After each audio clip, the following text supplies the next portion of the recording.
Hello, I'm Dylan Sanders back with another video. Today we are going to be ranking my top 30 favorite movies of all time, point blank, cream of the crop, best of the best.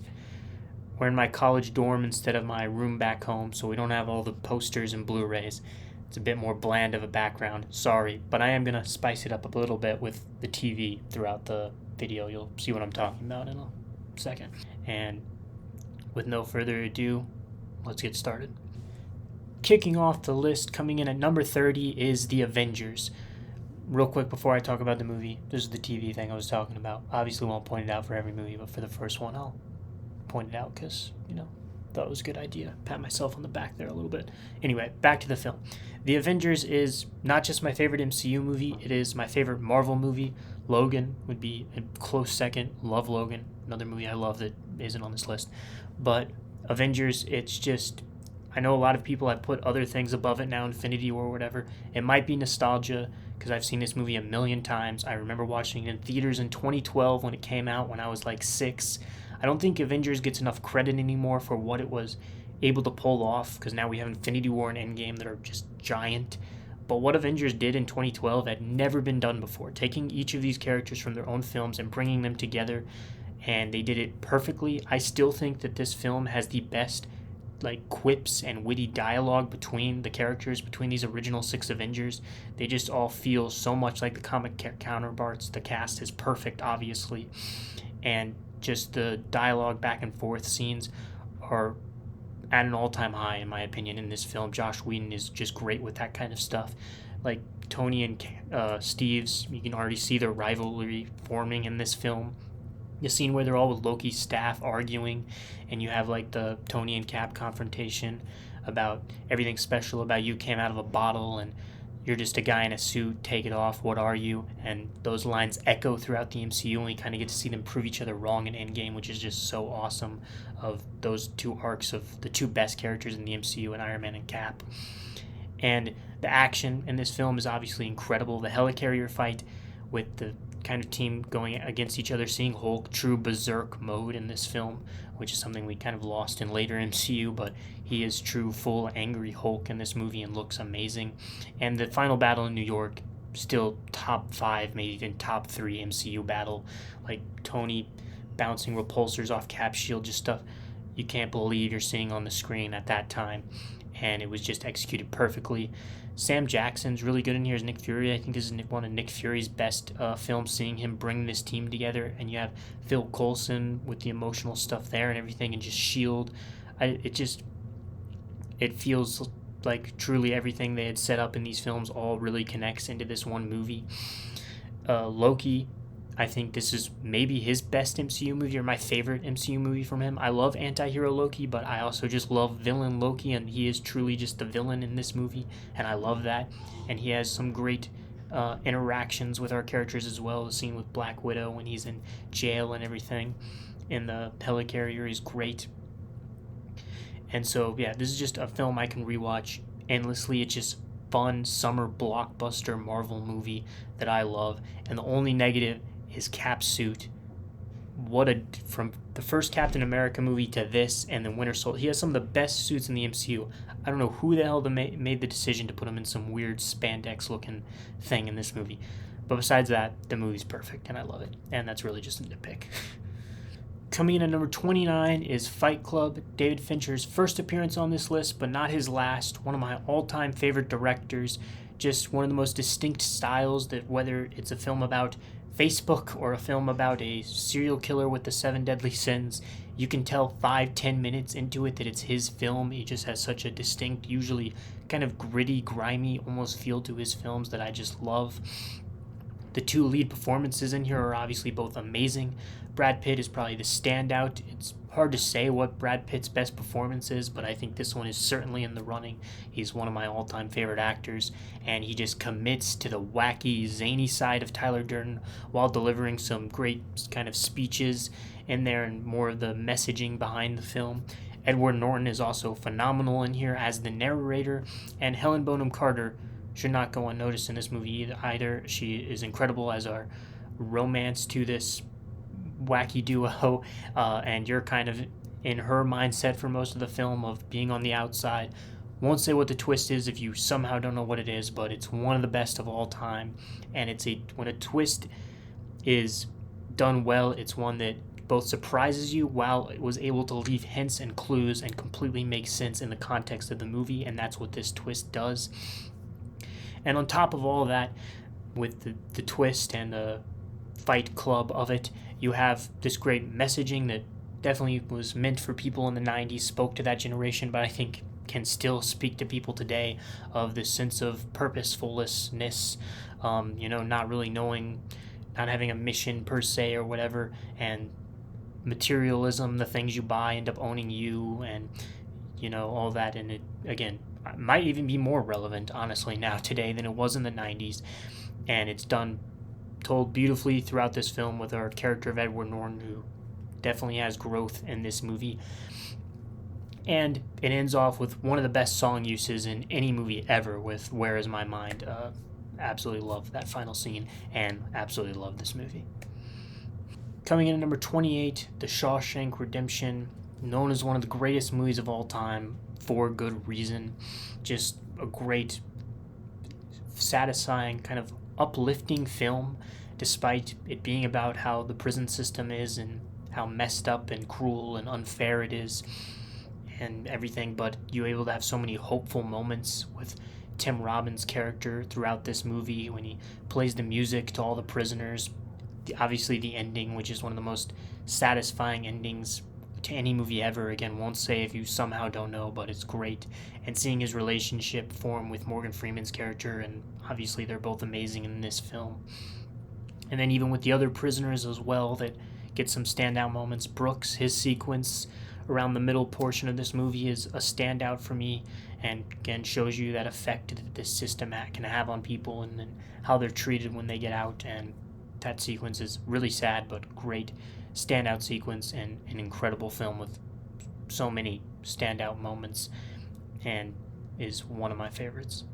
Coming in at number 27 for me is Spotlight. Came out in 2015 and won Best Picture at the 2016 Oscars, and I would say this is a year the Oscars definitely got it right. I mean, it's one of my all-time favorites, so of course I'm going to say that, but I would actually put a few other movies from 2015 above this one that we'll talk about later on the list.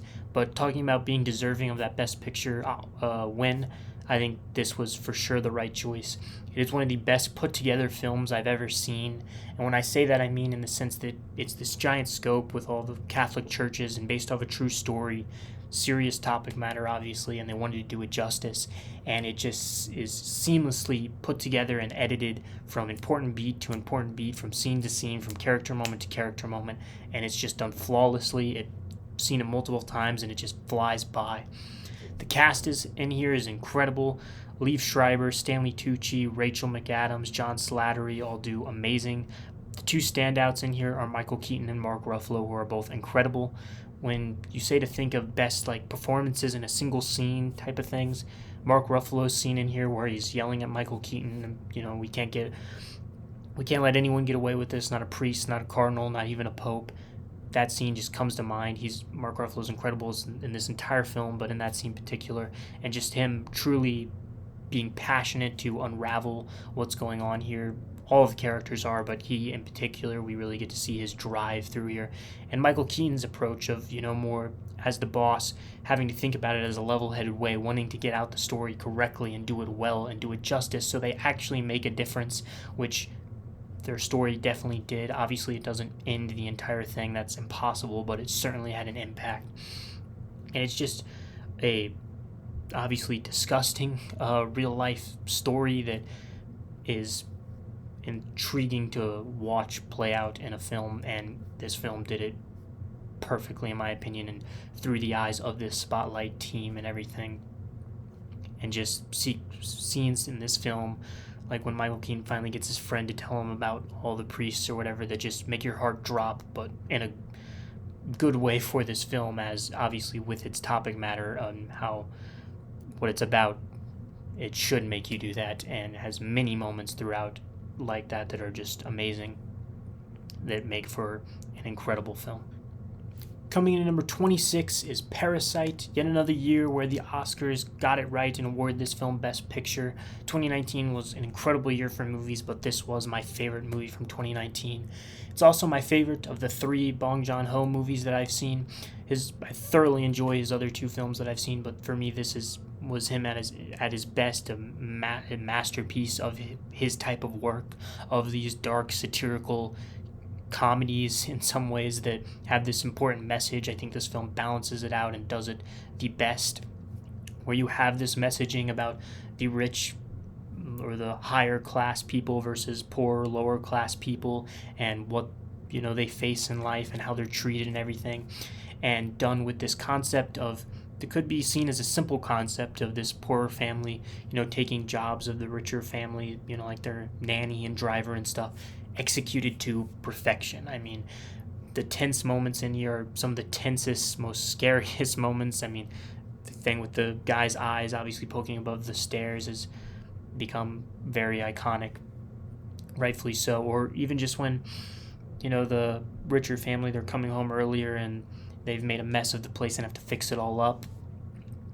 And then you have comedical moments in here, like how they get rid of the nanny, and dark humor for sure in there that are just some hilarious, great moments in there. The entire cast is amazing, whether it's the tense stuff or the humorous stuff. They're all great. And the third act goes all out with this messaging, and with the people in the basement and the birthday party and the smell thing that had been building up throughout the movie. It all dials to 11 at the end of the film and just makes for an exciting conclusion. I don't know if exciting is the right... No, exciting, I guess, is the right word. It crescendos. I think that's the word I was looking for, but either work, whatever. It makes for a great ending to the film that also kind of leaves ambiguously as to what could happen next for these families, and it's just an expertly crafted movie. It's one of my all-time favorites. Coming in at number 25 for me is Dune Part 2, the most recent released film on this list, but I can easily say already that it's one of my all-time favorites. I mean, I've seen it like 5 times and it's been out for a year, so that tells you about all you need to know. Denis Villeneuve is my favorite director of all time. We're definitely not done with him on this list. And I do believe that when you talk about just epic franchises, movie franchises, Lord of the Rings and then Dune for me. And with 2 films, both recent, that might be bold to say, but I mean just the scope of this universe with all the worlds and all these characters and how they're able to make it just feel so epic and huge while being a personal journey with these characters, with Paul Atreides, who I think is one of the best movie characters of recent memory. Timothée Chalamet kills it as this character, and this is one of the most stacked casts of all time. Everyone kills it. Zendaya is a standout in here. Javier Bardem is great as the ultimate hype man. Josh Brolin, you got Christopher Walken and Florence Pugh with smaller roles in there. Stellan Skarsgård's great. Dave Bautista's great. A standout, again, similar to Zendaya and Chalamet, is Austin Butler.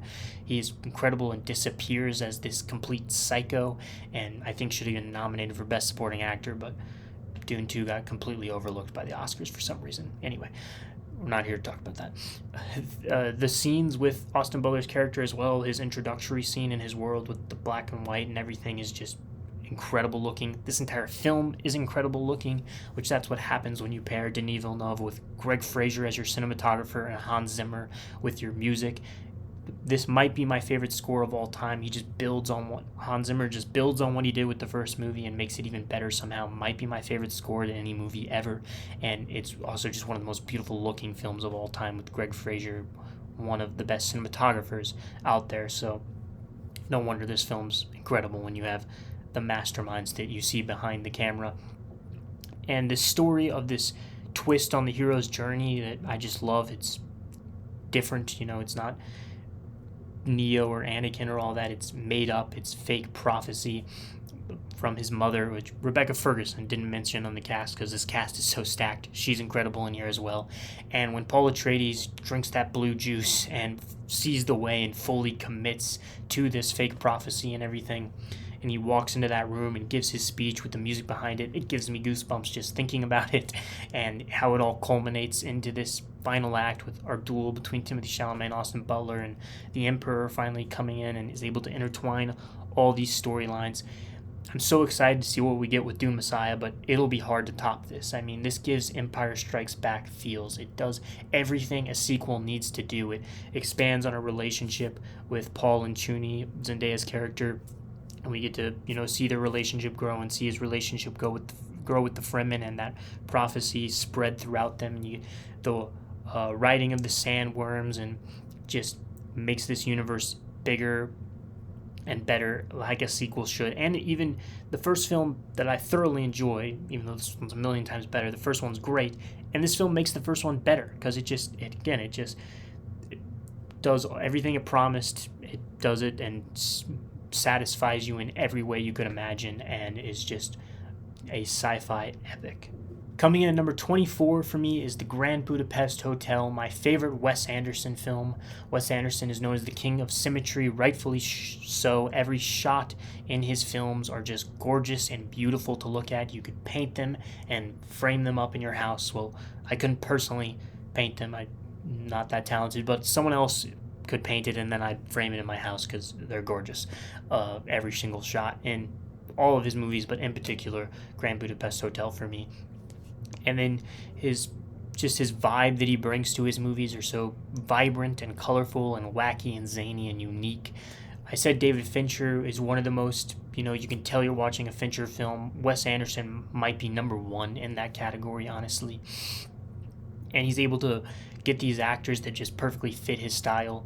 You have side characters in here like William Dafoe and Jeff Goldblum that are just so memorable and fun and zany and just fit Wes Anderson's vibe perfectly in here.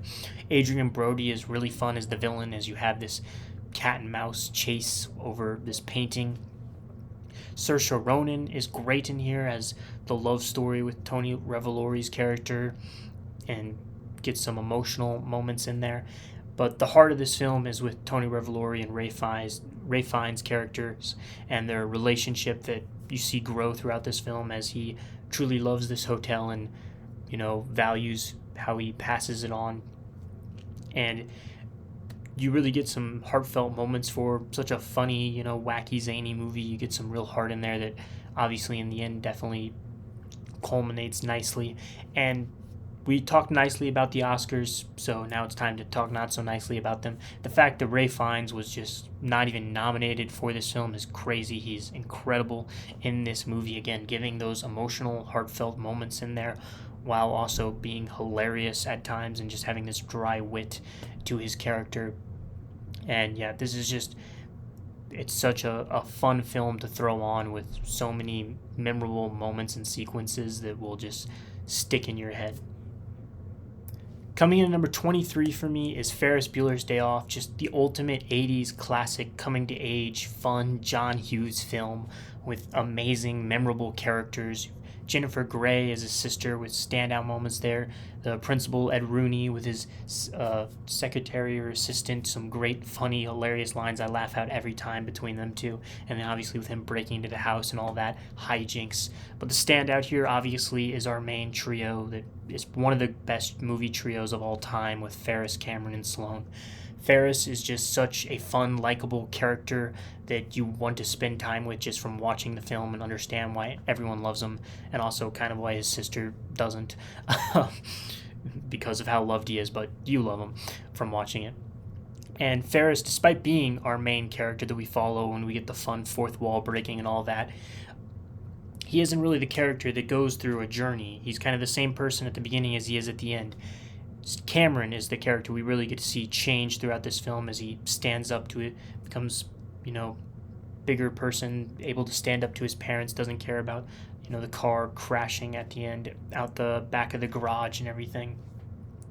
And there's this moment with Ferris and Sloane right before Ferris does, the iconic run through all the yards, another amazing moment from this movie. But right before that, when Ferris and Sloane are talking, and Sloane says, "You knew exactly what you were doing when you woke up this morning, didn't you?" And whether Ferris admits it or not, he did.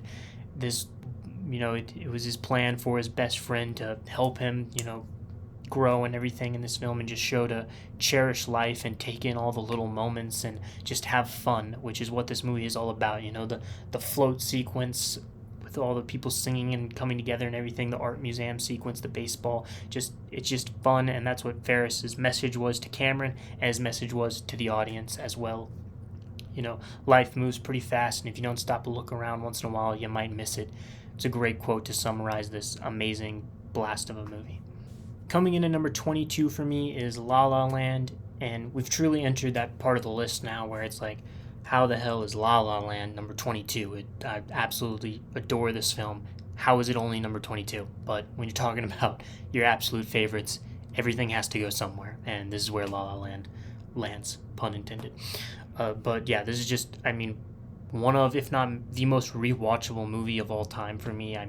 Since I got Letterboxd 2.5 years ago, this is the movie I have logged the most. I've seen it, I think, 8 times in the last 2.5 years. On Letterboxd, I think it's my number one most rewatched. It just flies by every time I watch it. And Ryan Gosling and Emma Stone are two of my all-time favorite actors. They'd both be top 10, even leaning towards the top 5 for both of them. They're both incredible, and their chemistry is some of the best between two actors ever. They've done 3 films together now, and this is for sure my favorite from them. I hope we get more, though. They're just so natural together and bounce off each other so well. You obviously have incredible songs throughout this film. This is my favorite musical for sure. There is a movie above this that has music in it, but it's not really a musical per se. This is my favorite full-blown musical. The musical sequences are just so fun, and the songs are catchy and great. Emma Stone and Ryan Gosling both do a great job singing in here. You have Someone in the Crowd, Waste of a Lovely Night, City of Stars, some of the standouts in there. And, this is a film that is able to subvert your expectations with what it does at the end without spoiling it. It's not how you'd think this movie would end, but I love it because it's a movie about pursuing your dreams, which is Damien Chazelle, amazing director that did this film. We're not done talking about him, but throughout all 4 of his films, that's definitely a message that he loves about achieving your dreams, and I think it's one we can all relate to, how far you'll go and how you have to push yourself to do that. And La La Land certainly does that for Emma Stone for acting, or I guess I should say for Mia for acting, for Sebastian for singing. And yeah, it's just a great film about pursuing your dreams with this amazing romance. Coming in at number 21 for me is Interstellar. Again, how the hell is Interstellar only 21? I'm getting mad at my own list. When you're talking about movies you love this much, you just want them all to be in your top 10. But anyway, this is our first Christopher Nolan film on the list, won't be our last. He's my second favorite director of all time, and you can just tell how much he loves film and that he pours every ounce of himself into every movie he makes and just makes masterpieces.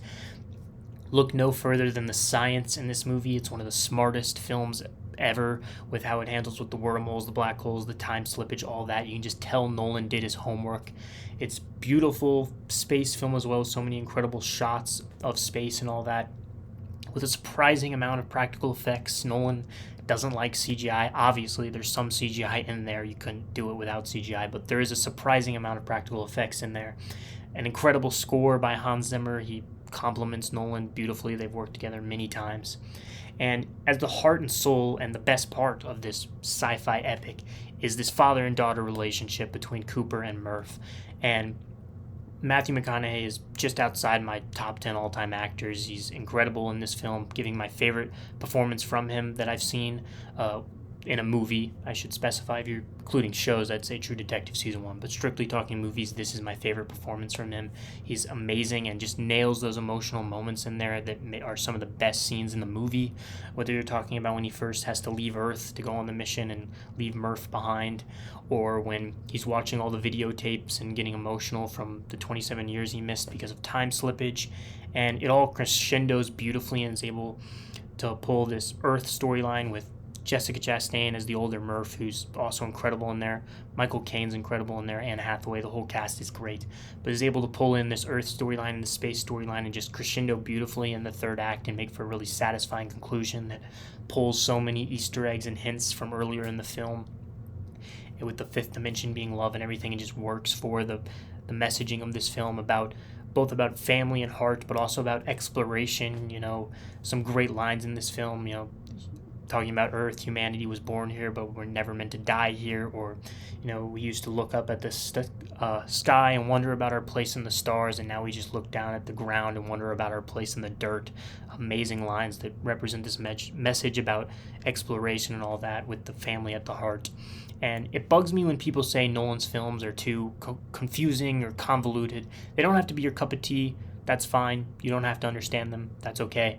But it just irritates me because I completely disagree. I think he just is able to craft and blend and make just incredible storylines, epics like Oppenheimer and another movie we'll be talking about later on this list, and Interstellar is maybe his most grand, in my opinion, of storyline and how it all crescendos and everything. Even if it's not my favorite film from him, I have a few above it, but this is maybe the most goosebump inducing one of his that I just absolutely love. Coming in number 20 for me is Requiem for a Dream. Darren Aronofsky, you sick, twisted individual. This is one of the most haunting films of all time. Makes you never want to touch any type of a substance ever again. And it's truly able to put you in the perspective of these characters, which is why it's able to leave such an impact. Ellen Bernstein is the standout in here with her storyline about these pills to lose weight, and it just truly shows how addiction happens, and just beautifully lays it out. And then you truly are in her perspective and see all the crazy shit that she's seeing. And then at the end of the film, when it kind of shows you then looking at her and how that it's impacted her and what everyone else is seeing, it does it beautifully. And then you get, obviously, with Jared Leto and Jennifer Connelly and Marlon Wayans and all their storylines as well, with the more traditional substance abuse. Jennifer Connelly and Jared Leto are both incredible in this movie. They're best performances that I've seen from either of them. And yeah, and then it all leads to this just haunting, disturbing final 15 minutes. I mean, that music, it will give you nightmares alone and just makes you feel uneasy. And then just seeing what these characters, what their decisions throughout the film has led them to. Obviously, Jennifer Connelly's character probably being, well, I don't know because Jared Leto, what happens with him, it's all horrible, really, and without spoiling. But yeah, just an incredible, and the way it's edited and put together, and the quickness of it that keeps your heart racing throughout, just like the characters are, and the different way it uses like split screen type shots almost in different moments, and is able to show the different effects there as well. It's just beautifully crafted film that will leave you speechless. Coming in number 19 for me is Sing Street, just an amazing coming to age film about following Connor, this kid that's at a pivotal period of his life. His parents getting divorced, changing schools in high school and all that, and meeting a girl, and really about him finding out what he wants to do with his life, what he wants to pursue. And you have his brother, played by Jack Reynor, there to push him, and that's kind of the heart of this film, is this brotherly relationship that's just great to watch, as this older brother that didn't pursue his passions, and regrets it, and hasn't done exactly what he wanted to do with his life per se, and pushing his brother to make sure he doesn't make those same mistakes. And as they bond over their love of music, which there's some great music in this film, great songs, Riddle of a Model, Brown Shoes, Drive It Like You Stole It, amazing musicals. Drive It Like You Stole It, that whole sequence is really fun. And then you have the love story side in here as well, with Lucy Boynton's character. That's great, and it's just so real how teenagers would act, and the awkwardness of it all, and their relationship is done really well. And you get snippets of Lucy Boynton's character, of her background and some of the dark things she's been through and kind of how she deals with it. And that's kind of a theme throughout this film as well. You have this ragtag group of kids that Connor has brought together as to make this band, and it's just so believable when you have all these dramatized, ridiculous versions of high school students. This film, it feels so real and grounded how they act and interact with each other. And you even have the bully character and his background, and then what they do with his character I really enjoy. And it makes for just a uplifting film as well, because the final scene is one of my favorites in any movie. Honestly, it pays off everything so well, and with all the relationships with him and Lucy Boynton's character and their romantic relationship, but then also with the brotherly relationship, and how that, and it's able to satisfy all of those on every level, and is just a great coming to age film. Coming in at number 18 for me is 12 Angry Men, Sidney Lumet's debut film, and I need to see some of his other movies because this film's incredible. I've always loved just movies or stories taking place in one confined location. I've always loved that as a concept, and this is the best film to ever do that. Obviously, when you do that, you heavily are relying on your characters and your dialogue, and they all deliver 100% in this film. The cast is incredible.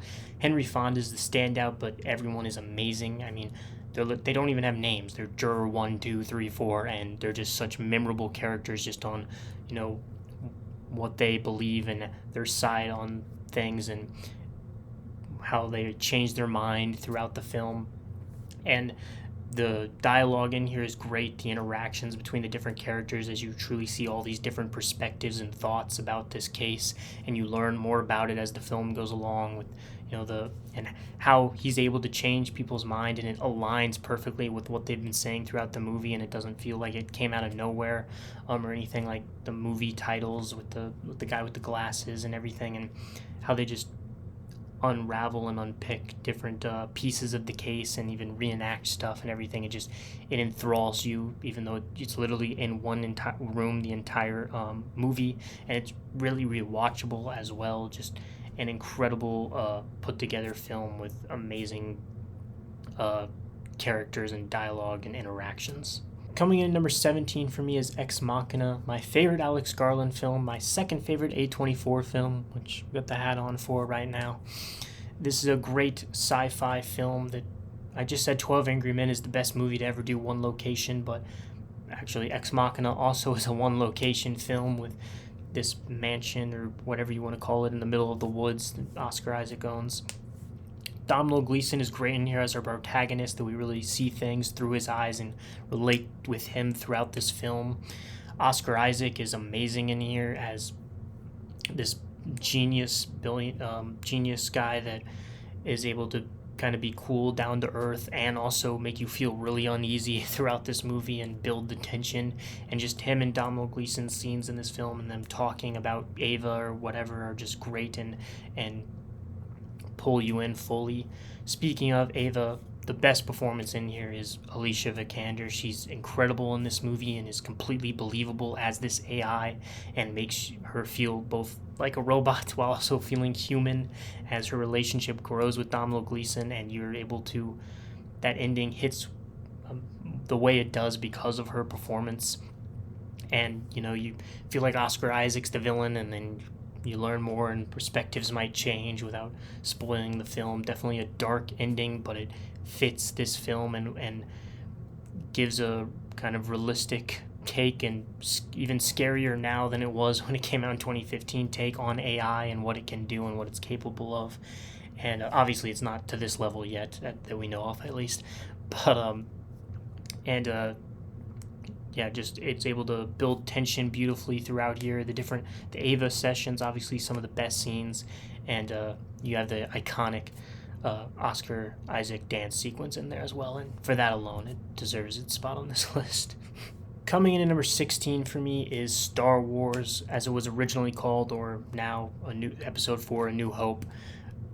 I mean, what's to say about Star Wars that hasn't been said a million times before? It's my favorite franchise of all time. So many of my favorite characters, moments, scenes, lines stem from this franchise, and this is the film that gave birth to it, that started it all, and it started it incredibly. You have the beginning of the hero's journey with Luke, from the farm boy to wanting to become a Jedi. Han as the true grimy smuggler. Han Solo's always been... Him and Darth Vader are my two favorites, for sure, from the original trilogy. You got Leia in there as the badass princess. She's not the damsel in distress. Chewie, 3PO, R2, just amazing characters. Grand Moff Tarkin, a great villain in there, as kind of the main villain of this film, as Darth Vader is more just the henchman in this one, even though he gets amazing moments. Alec Guinness is Obi-Wan as the wise mentor that introduces us into this world, and him and Vader's fight might not be the most aesthetically crazy or anything, but it's a great emotional moment in the film. And, this is just the ultimate sci-fi film. I mean, the ships, the creatures, just everything. It's iconic. The Death Star sequence rescuing Leia, a lot of fun there, with the stormtrooper disguise and all that. The iconic trench run at the end, blowing up the Death Star, Han coming in, saving the day, getting, a mini arc in this. And that's the thing about this first film with this huge franchise that it is now. When you go back and watch this first movie, it has a beginning, middle, and end. It's a full film. The heroes win. It's just a fun summer blockbuster. I find your lack of faith disturbing. Hokey weapons and ancient religions aren't no match for a good blaster at your side. May the force be with you. I quote this movie to death. I watched it for the first time when I was 7 and just fell in love with this universe, from Jawas to Darth Vader, from the Millennium Falcon to TIE Fighters, just everything. I just love this franchise, and this is the film that started it all. Coming in at number 15 for me is Blade Runner 2049, yet another appearance by Denis Villeneuve on this list. He partners up with Roger Deakins in this film, which they've worked together multiple times before. And when you get Roger Deakins, my favorite cinematographer of all time, and Denis Villeneuve, my favorite director of all time, and pair them together, you get one of the most beautiful, stunning-looking movies of all time, like top 3 for me ever. The shots and the style of this movie are just gorgeous, and it perfectly captures the aesthetic of the original Blade Runner while being unique and different and adding something new. I know a lot of people love the original Ridley Scott Blade Runner.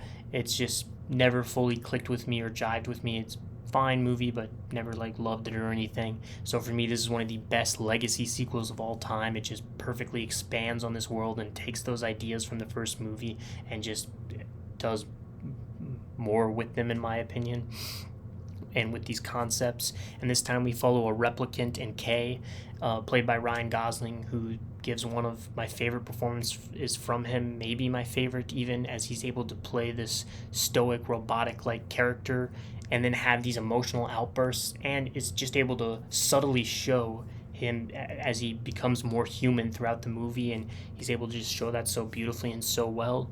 Harrison Ford's great in here as returning as Deckard in a smaller role, but amazing and obviously very impactful on the character of Kay and on the story with his daughter and everything. Ana de Armas is great in there as Joy, as this holographic AI girlfriend to Kay that again pushes him further in this movie. Jared Leto is good in there as the villain, and you just have this storyline that you follow Kay on this roller coaster of events as you discover things just as he does of what's true and not true about who he is or who he's supposed to be, and it takes the hero's journey and flips it on its head multiple times and keeps you guessing and makes for just a character you can relate to, as it's almost the side character in this story, and as he kind of tries to find out what he's supposed to fight for and what his purpose is, and makes for a great lead character in this amazing movie. Coming in at number 14 is Saving Private Ryan, my favorite war film of all time and my favorite Steven Spielberg movie of all time. Such a visceral take on war. Obviously the iconic opening D-Day scene that's just brutal, and it just keeps that up throughout the movie. And you just follow these group of guys on this expedition to save Ryan, as his brothers have died and they don't want the mother to have to lose another son. And it's such a moral gray area in a way of, is it worth it? Should they really be putting their lives on the line for one guy? And it's something that the characters struggle with and fight through and argue about throughout the film, but Tom Hanks, keeps them on track. It's their mission, doesn't matter what they think about it or whatever.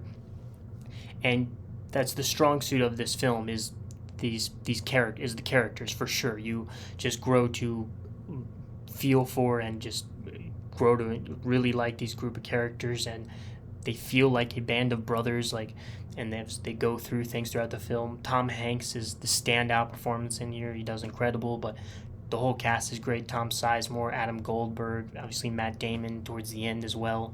And it leads to a great third act as well, where you get to see these group of guys, unite and work together and everything to pursue their goal. And some amazing just so many amazing character moments in there that build on them and add layers to them, and that you don't know how to feel about some of them, even because of certain acts that they do and certain opinions they have that you may or may not disagree with, and makes for just such complex, great characters that you follow on through this just incredible, brutal war film.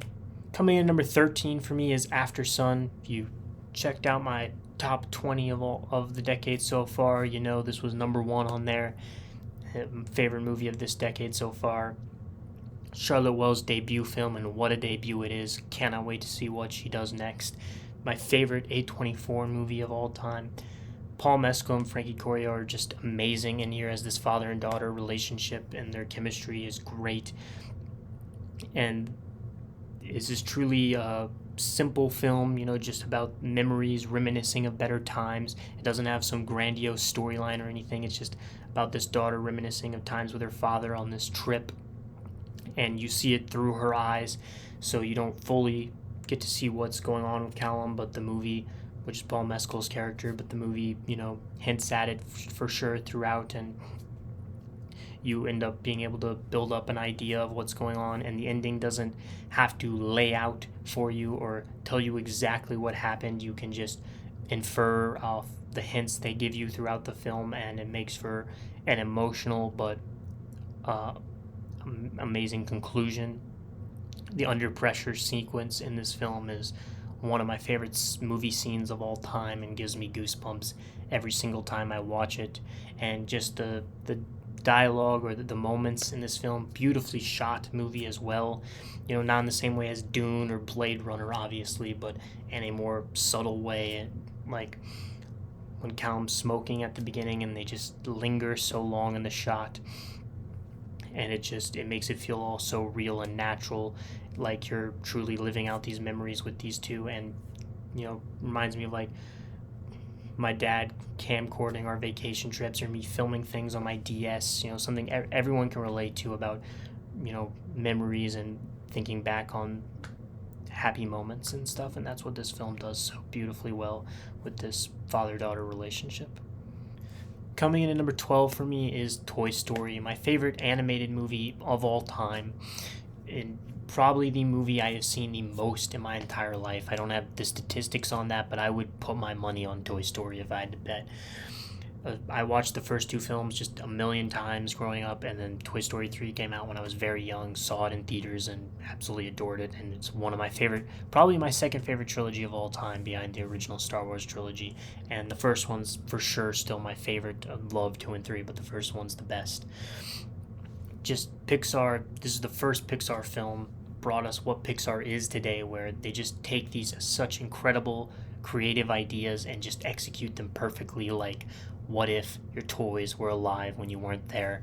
And how it deals with kids that go through phases and buy something new, a new toy, that's their new favorite thing, and how the old toy would deal with that, with the jealousy and feeling replaced and everything. And Woody and Buzz are one of the best duos of all time in any movie ever, and their relationship begins to grow in this film, when they go to Sid's house and everything.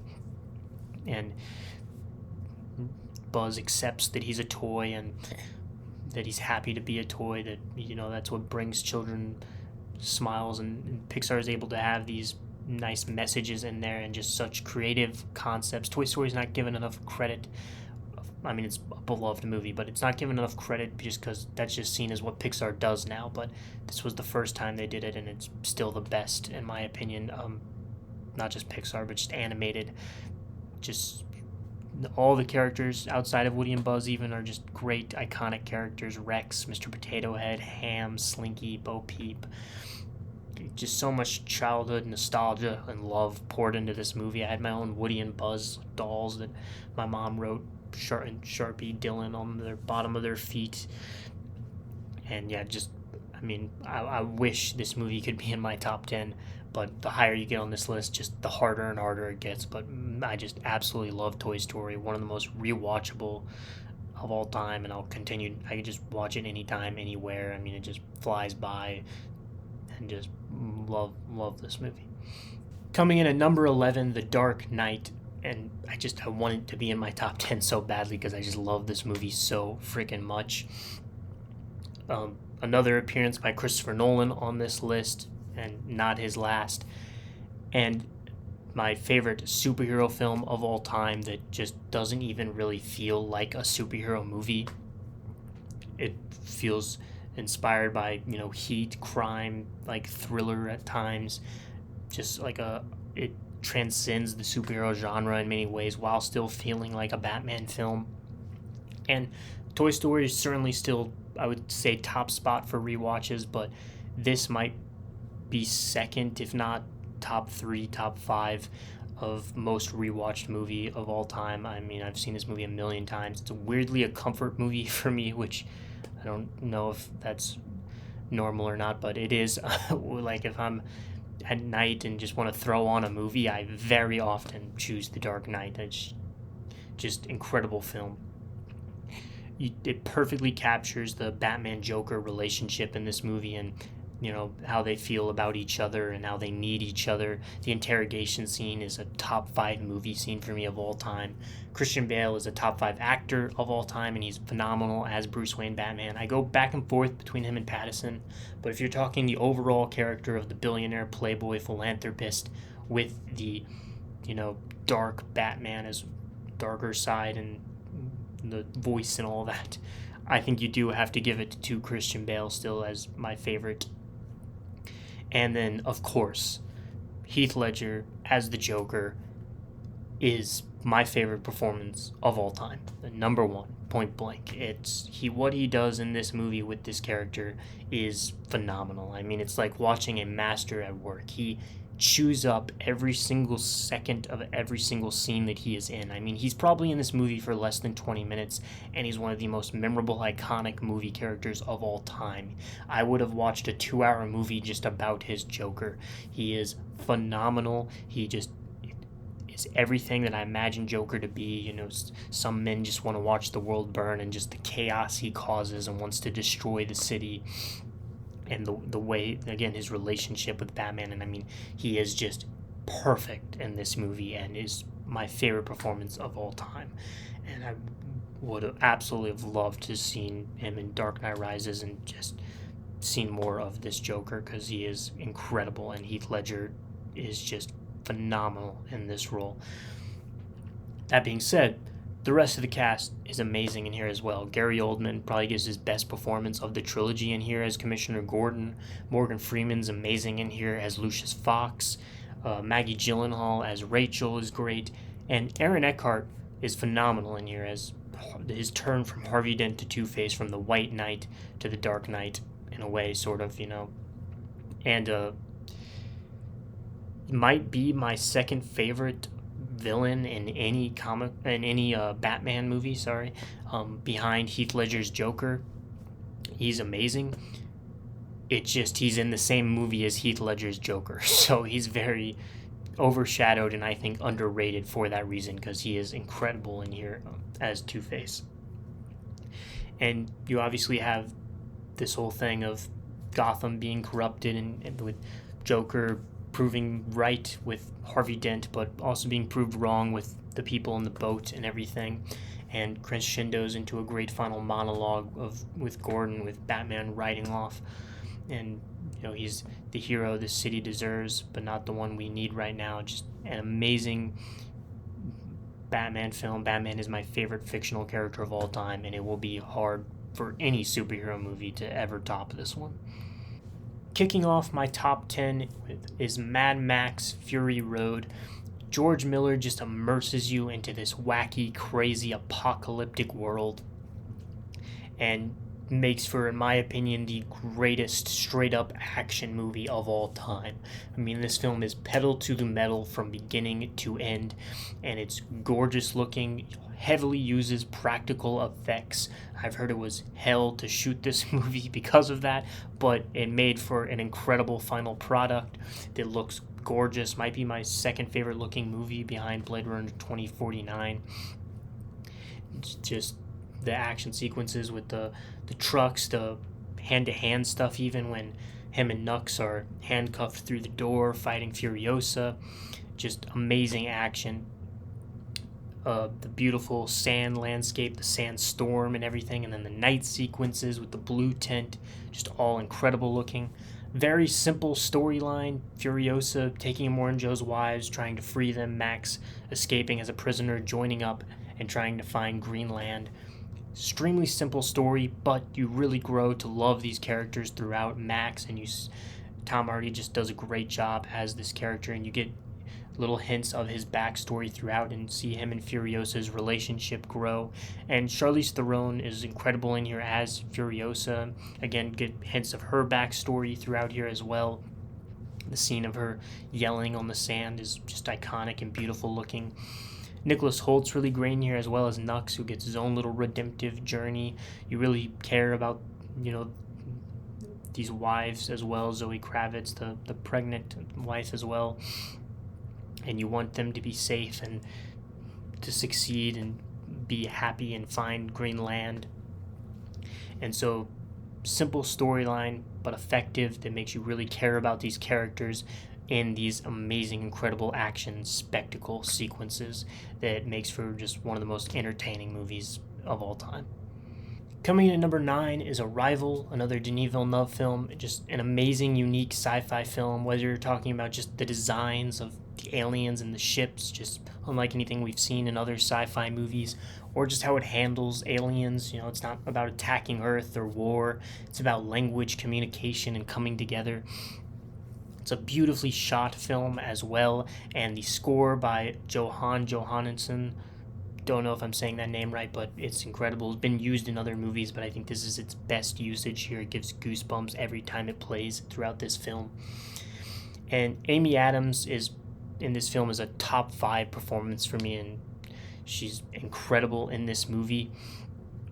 And the way that she plays it, to where with the twist at the end, that it's just amazing. And again, kind of in a Fight Club sense, there's hints throughout that can lead you to it while still surprising you, and gives a whole new meaning to so many parts throughout the movie, which adds layers to Amy Adams' performance. And she's incredible the first time you watch it, and her performance is even better the second time, knowing the whole story now. Forest Whitaker and Jeremy Renner are both great in there as well. And the third act, it just, with that twist and how it culminates, just gives you goosebumps with the monologue and everything. And the idea of, if Denis Villeneuve with Blade Runner, with Dune, with all these films, is able to really put a human message in there. And for this one, it's one of my favorites of, if you knew everything that would happen in your life, would you change anything? Would you do things differently, or would you let it play out? And it's just a great thing to ponder and really think about in this just incredible sci-fi film, with the language and science and everything, and how the creatures speak, as well as just really cool and unique as well to this film, and makes it my favorite sci-fi movie that doesn't have laser swords. So, yeah.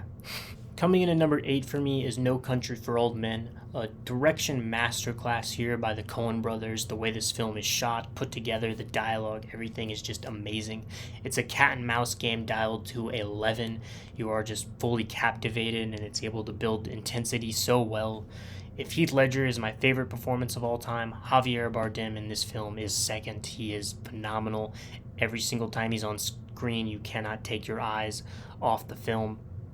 He is just terrifying, and the coin sequence, just the opening, even with the cop, he's just incredible in this film. Tommy Lee Jones and Josh Brolin are also both amazing in here. Woody Harrelson, with a smaller part, is really great and memorable in there as well. and it's just able to keep you on the edge of your seat, guessing all the way till the very end, where it manages to completely surprise you and throw you a 180. And then even the ending after that, it truly is, which I think the ending is great and fits this film's kind of messaging and what's all about perfectly, is that it's just another shitty thing that happened, really, as Tommy Lee Jones pretty much puts it. And also, I think the comedy in this movie is kind of underrated. The Coen brothers obviously lean more towards comedy most of the time with Big Lebowski and Fargo and stuff. And there's some really great like one-liners and comedic moments in here. Usually Tommy Lee Jones, coming from Tommy Lee Jones, and so yeah, just an incredible masterpiece of a movie. Coming in at number 7 for me is Inglourious Basterds. Quentin Tarantino would be another one of my favorite directors, and to me this is his best film. He just takes everything he does best and utilizes it to its fullest in this movie. I mean, this movie is like 2.5 hours, and it's literally like 10 scenes, maybe a little bit more, but it's just these long 10-15 minute sequences of dialogue, and that is what Tarantino does best, is just natural flowing dialogue and conversations between characters. I mean, the beginning sequence with the milk and the Jews hiding under, and how it's able to build tension so beautifully throughout while these characters have these incredible, just natural flowing conversations. Maybe my favorite scene in the movie is with Michael Fassbender in the bar in the basement with the game and everything, and they're trying to get the actress to come work with them with him in the Bastards, and it's just a 10-15 minute long sequence that just feels so real and is able to build tension beautifully. And you have kind of these two separate storylines with the Brad Pitt and the Bastards, and then Shoshana, that are able to kind of perfectly crescendo into this third act where Tarantino is able to do the thing he loves most and change history, which is always fun and adds a twist to it. I love the Shoshana side, with obviously starting with that scene with the milk and everything, and then her with the theater and wanting to get revenge, and the scene with cat people playing is just, I absolutely love that sequence, and her romantic relationship with Daniel Bruhl's characters, his films playing in the theater. And then you have Brad Pitt with the Bastards and everything, that has some great sequences over there as well. And Brad Pitt, again, hard to say what his best performance is, but I might choose this film. I think he just kills it in this role. And Tarantino, another thing he does best is he blends comedy with these kind of darker subject matters. And Brad Pitt, I think, is really underrated in comedy, and he has some of the laugh out loud moments in here, the Gorlami sequence and that stuff. And I just, again, think he just fully commits to this character like he always does. But this might be my favorite performance of his. Christoph Waltz, who kind of ties in these two storylines together in a lot of ways, is incredible. Won his Oscar, rightfully so. You pair him with Quentin Tarantino and you get an amazing performance. And yeah, just, I think this is Tarantino's best, and just makes for a fun war, almost satire at times film that is able to have tension and build all these characters and storylines and executed them all perfectly in the ending, with the final even sequence I love, with Brad Pitt carving the swastika into his forehead and everything as a reference to something earlier in the movie.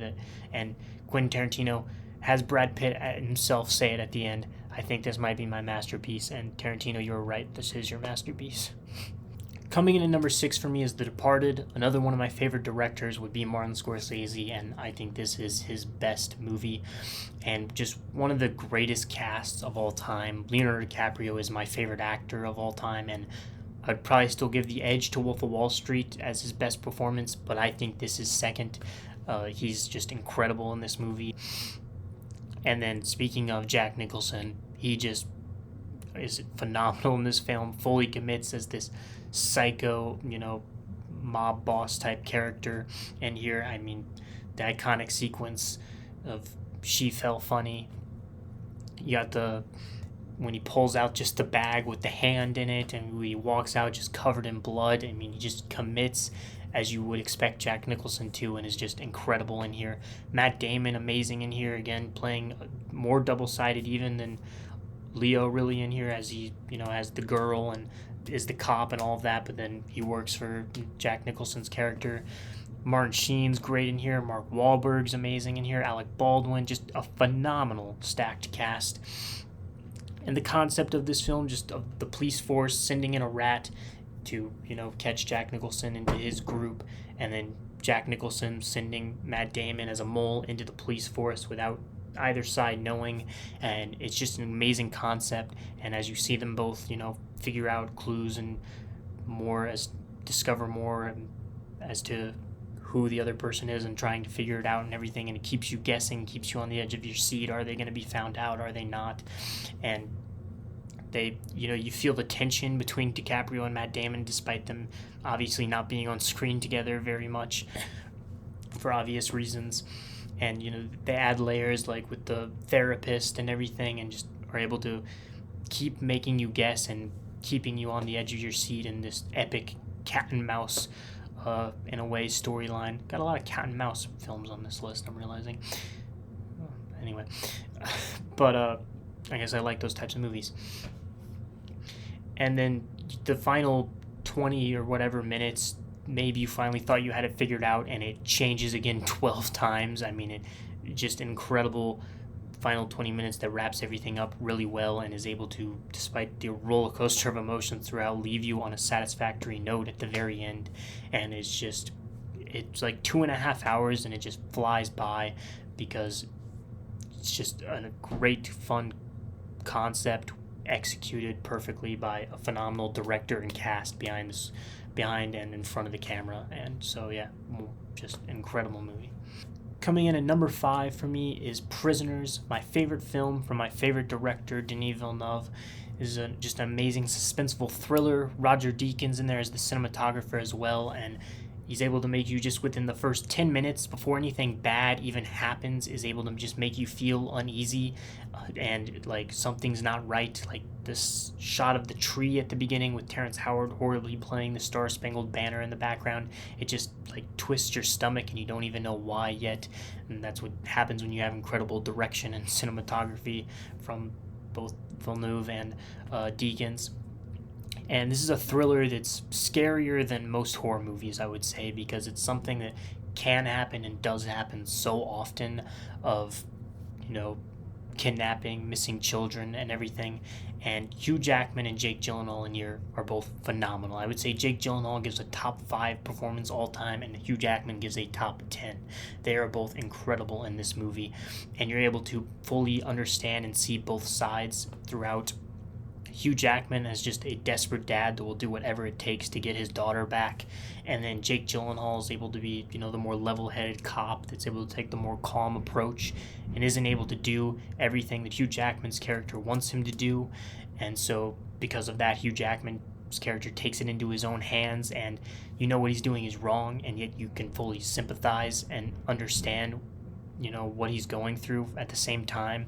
The side cast in here is great. The supporting actors, Viola Davis and Terrence Howard, both smaller parts in here, but both are very effective, and you're able to see, Hugh Jackman's what he's doing, and, the kidnapping from a kind of different perspective, as their daughter was also kidnapped.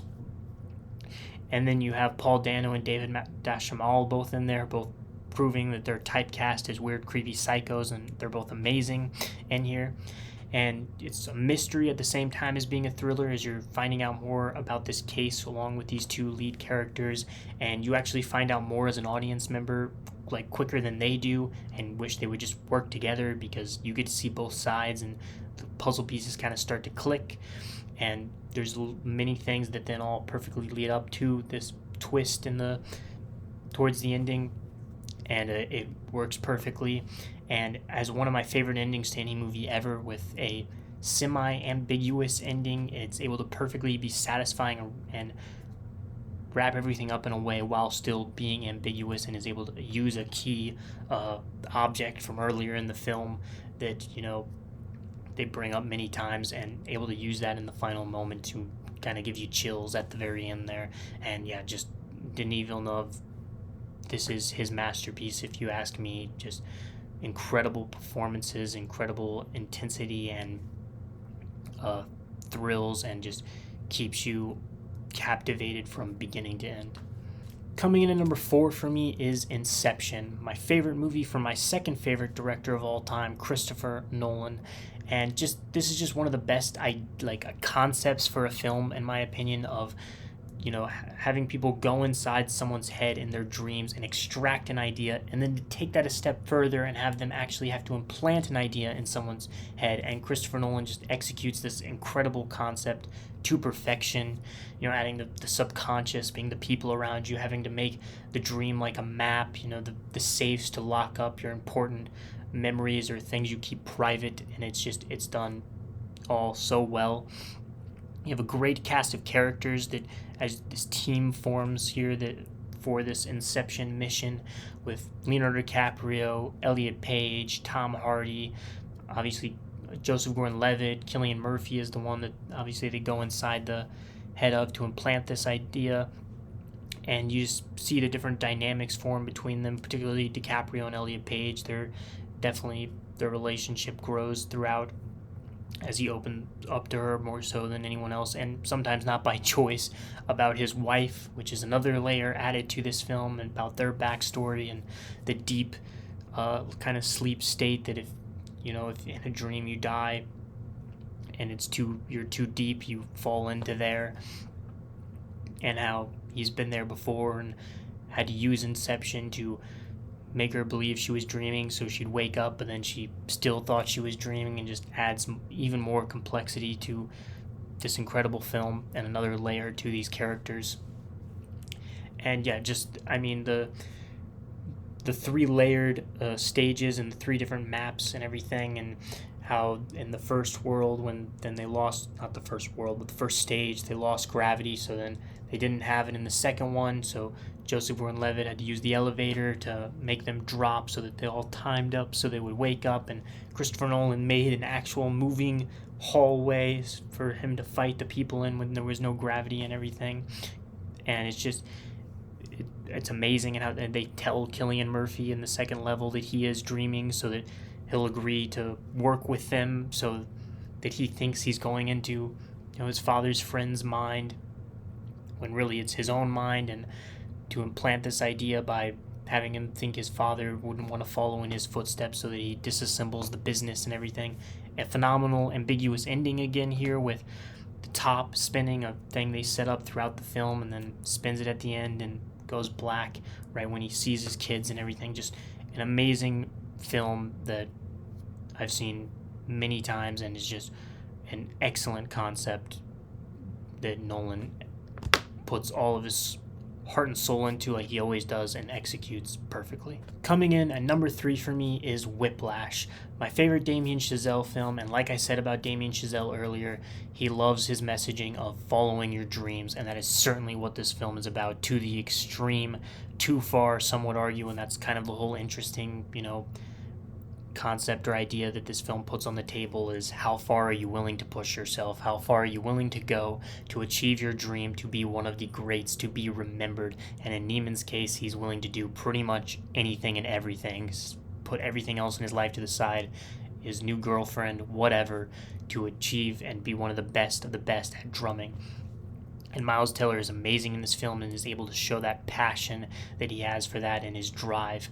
And J.K. Simmons, if Heath Ledger is first, Javier Bardem is second, J.K. Simmons' third favorite performance of all time in this film. He is incredible in here as this just kind of horrible teacher that pushes his students farther than most teachers would say is appropriate, but he believes that what he's doing is right and necessary to get the grades. And it's kind of an interesting concept, because you can definitely see a side where he's correct, even though he's an asshole and what he's doing and says and everything. You can definitely see where he's coming from. And just the rushing and dragging scene, just every scene, every line that comes out of his mouth, he's incredible in this film. And the scene with him and Neiman talking towards the end, and he says, there's no two words in the English language more harmful than good job. Whether you agree or disagree with it, it's a hell of a line, an incredible line. And I mean, the final 20 minutes of this movie with the drumming and the jazz, the music throughout's great, but the last 20 minutes are just incredible. And the fact that, Miles Teller's playing the drums pretty much all the time, and J.K. Simmons is composing actually, and it's just phenomenal sequence that caps off this incredible film, and another one of the most rewatchable for me of all time. It's only like an hour and 40 minutes, but I mean, it feels like it's like an hour. It just flies by, and is just amazing film about pursuing your dreams and how far you're willing to go and how far is too far. And it makes you think and gives two phenomenal performances in here, and it makes for just an incredible film. Coming in at number 2 for me is Seven, my favorite David Fincher film. And like I said before, David Fincher is one of those directors that style just oozes onto the screen, and I think Seven is the prime example of that. I just love the way this movie feels. It's gritty, it's dark, it matches, the city and the style and the vibe and the thriller. It just makes it a perfect thriller. And Seven is just a very special movie to me. Someone asked what movie made you fall in love with movies, I would say Seven. Obviously loved blockbusters and stuff like that beforehand, but if you're talking about what made me really, the actors, the directors, the themes, the messages, the story, all that, and really think about it a bit harder, Seven is the film that comes to mind. I love this movie. Definitely one of the ones I've rewatched the most in my life. I could watch Seven every other day and not get tired of it. Somerset and Mills are two of my favorite fictional characters of all time in here, and it's just great, really interesting to see these two different perspectives on the world, as Morgan Freeman's character of Somerset as the older detective that's calmer but kind of has seen things and kind of lost faith in humanity in a lot of ways and just kind of wants to give up, versus Brad Pitt's character of Mills that's the newer, more easy-tempered, angrier detective that has hope, though, that wants to keep fighting, that thinks that you can't just give up on humanity. And then to see, obviously that play out throughout the film and what ends up happening at the end is, for both of those characters.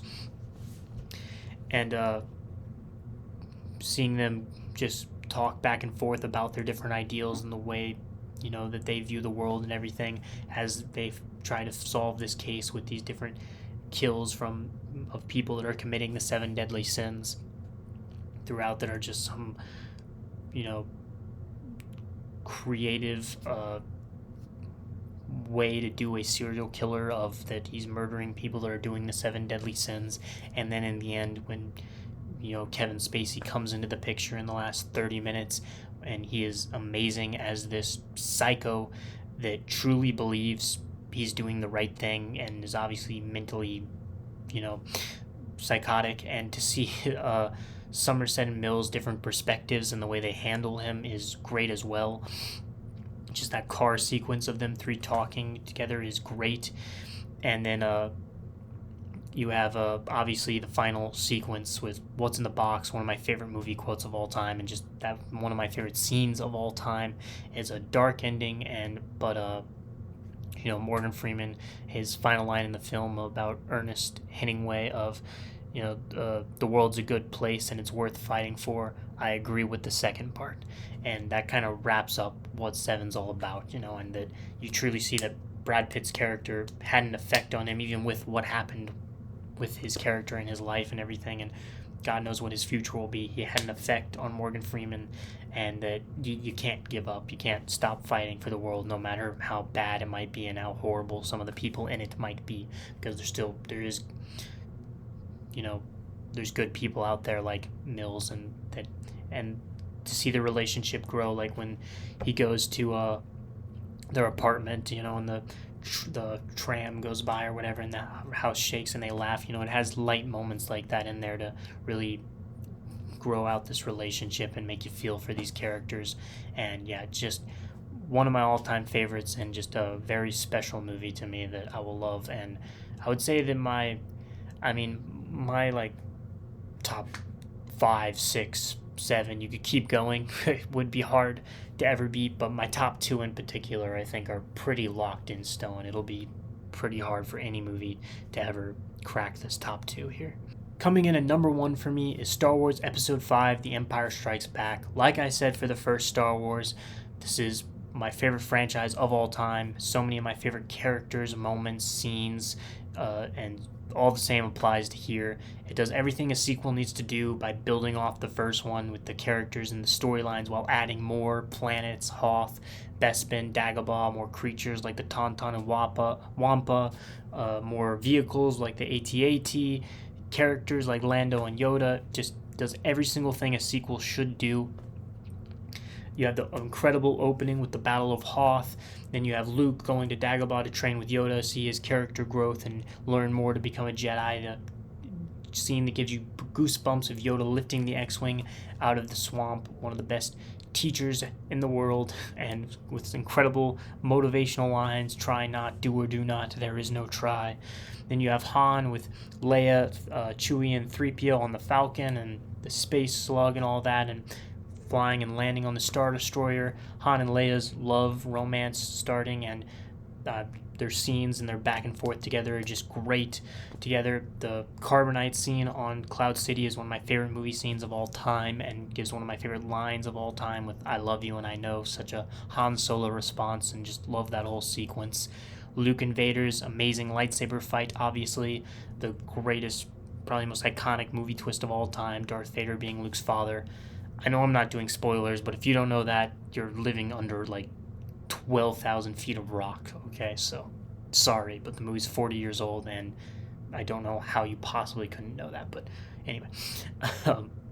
And this is a film that, might be more common now, but in the 80s was a huge shock that the villains win. The Empire Strikes Back. This ain't like the first Star Wars movie, everything's wrapped up in a bow. No. Han gets frozen in carbonite, Luke loses his hand, the villains win. And this movie, Darth Vader truly gets to fully shine. Again, he was kind of just a henchman in A New Hope, but he gets to fully shine in this film and gets so many standout sequences, force choking officers and stuff, and is incredible in this film and signifies himself as one of my favorite fictional characters of all time. And yeah, I just absolutely love this film. Seen it a million times, can quote it like the back of my hand. You stuck up, half-witted, scruffy looking nerf herder, who you callin' scruffy looking? I could quote the entire movie, but I won't, because I've been talking long enough, and we have made it to the end of the video. Those are my 30 favorite films of all time. So, hope you guys all had a good time watching, enjoyed the video. I had a blast talking about my favorite movies of all time, and want to continue to talk about movies I love, and just all movies in general. So please, don't forget, go down there, hit that like and subscribe button, and also make sure you leave a comment, get the conversation going. What do you agree and disagree with about my list? What are your favorite movies of all time? Top 5, top 10. Leave a whole top 30 if you want. If you have Letterboxd accounts, you can leave links to those. I'd love to check those out, give them a follow and everything. And don't forget to go check out my account with my full top 100 list down there. And yeah, hope you guys had a good time. I certainly did. And I don't know exactly what my next video will be yet. Don't really have it scheduled out, but if you have any ideas or things you want to see, leave it down there in the comments as well as to what you want to see next. And thanks for watching.